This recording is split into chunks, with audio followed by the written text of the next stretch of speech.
Hello everyone, and welcome back to another edition of Dime Box Discoveries. Although this time there are no dimes, no boxes, but some discoveries.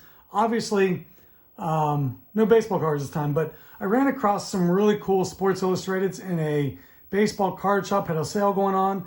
They were $4 a piece for any of these different Sports Illustrateds.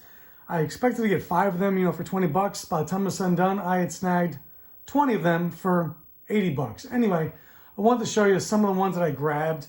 Some stuff's actually really kind of cool. The high dollar ones were in there. There were no Jordans in there, things like that. Kobe's first one was not in there, anything like that, no Brady's. But there were some really cool stuff dating back some time. Let me show you what I got. Over here in baseball, it was Walter Alston. This goes back to 1955, which you're talking about the second year because it started in 1954. Walter Alston previewing the World Series. He's actually from the Cincinnati area, so I thought I'd pick that one up. And these are actually in really good shape for being, nearly 70 years old. So Walter Alston in the baseball one. Anybody who's seen my Dime Box videos knows I collect Mark McGwire baseball cards. So there were a couple of McGwire covers on those. So I grabbed those. In football, we go back to 1955 with Howard Hopalong Cassidy from Ohio State. He was a Heisman Trophy winner. And to tell you what this magazine is, to give you an idea, he was on a team that the Lions won the NFL championship. Yeah, that was a really, really, really long time ago.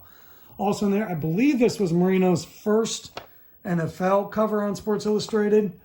Can't wait to read some of these old articles too when I get a chance. Here's one from 1964 on Pete Rozelle. I'm talking about the NFL. I'm really curious to see what this has in there and what it says. Here's one. It's got some bad staining over here. It looks like there's some kind of light. It was maybe, there was a magazine on top and the light burned into it, some sunlight. But it's still really cool with the Green Bay Packers with Lombardi on the cover. And John Elway, I believe this was his first NFL cover as well. He had a college one. So there are those, which are actually really cool. Once again, these are all $4 a piece. In the hockey, here's some really neat ones. This is Bobby Hull's first Sports Illustrated. This one is Bobby Orr's first Sports Illustrated cover, although you can see, once again, it's got kind of that staining on it, which is disappointing, but nonetheless, still really cool. And as an Avalanche fan, it was great to pick up Ray Bourque lifting the cup for the Avs. So those are all really cool. Once again, the first one's from Bobby Orr and Bobby Hull. And then in basketball, I think this is Bill Walton's first. I'm going to double check that, but I think this is Bill Walton's first cover. Here is Lou Alcindor, a.k.a. Kareem Abdul-Jabbar, playing for UCLA as well back in the day.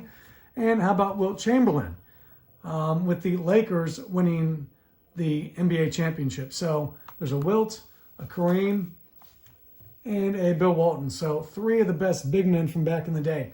Now over here, we have a little bit of some, these are either non-sports or different kind of sports. This one is really cool.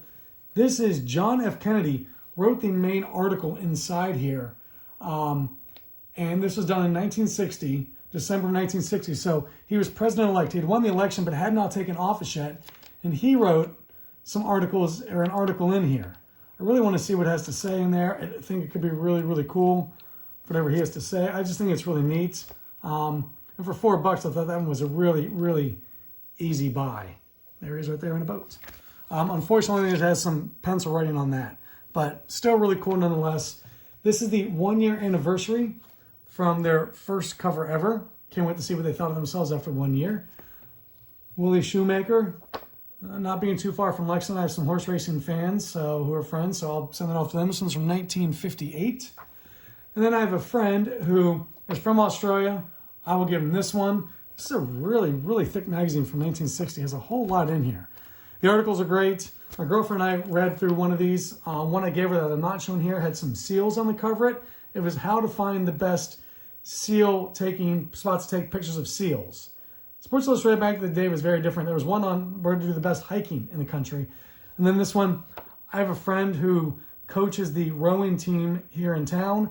They're building a new rowing center. I thought this might be great to get this one framed and put on the wall once they build their new rowing center. I just thought that'd be really cool. The articles are great. Like I said, my girlfriend and I read through one.